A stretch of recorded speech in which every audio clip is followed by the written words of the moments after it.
I lived, a couple blocks away, and my mother used to drive me to school every single day. And some point along the lines, Neil found out that I was getting a ride to school and he was walking to school. And I think somewhere along, first or second grade, he decided to tag along with me. So my mother would drive all the way around town, pick up Neil, and drive across the street and drop Neil off at school every single day. And we were always the first ones there. And it's because my mother is always early. And I think that went on for what? That went on for 2 years. And obviously a lot of school months were cold and a lot of winter months.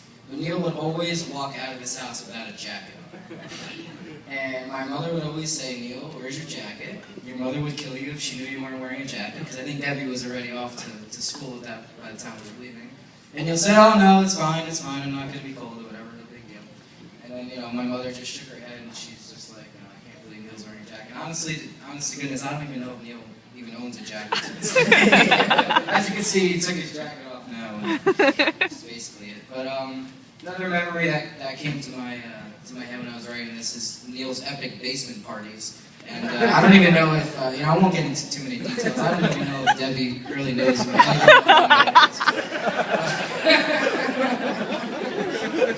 But we, if anybody wants any stories, we're sitting here, we can go through, hours of stories.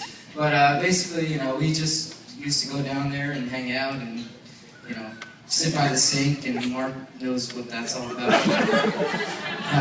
We used to go to the sink a lot, and then we used to go to the back room, and I know you're not supposed to do any inside jokes, but sometimes you gotta throw a few there. And basically, I guess Debbie was always just such a kind host, and she always turned a blind eye to whatever was going on.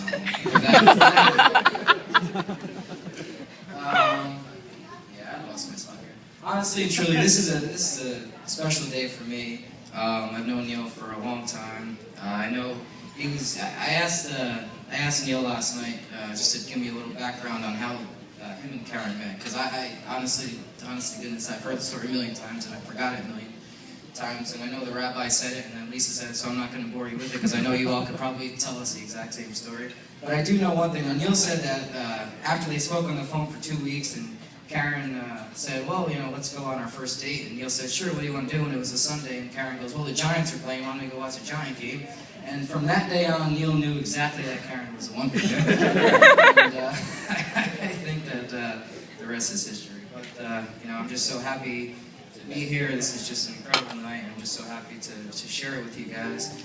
And, before we end this and start partying and all that stuff, I do want to take a moment and just recognize somebody who's not here tonight, somebody who, just shares a heavy, a place in all of our hearts. Neil's dad, Barry, passed away, not too long ago, and it wasn't easy for him to do this, and it wasn't easy for him to be here. I just remember Barry taking me to Yankee parades. Right, we used to sit on the train and go to Yankee parades. I remember my dad never used to want to go because he refused to get on a train, but Barry was always a trooper.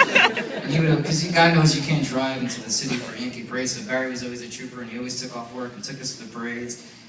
And always at our baseball games, Barry always told everybody that Neil was the lefty Babe Ruth. And Neil was always the best baseball player that you have ever seen in your life in Barry's eyes.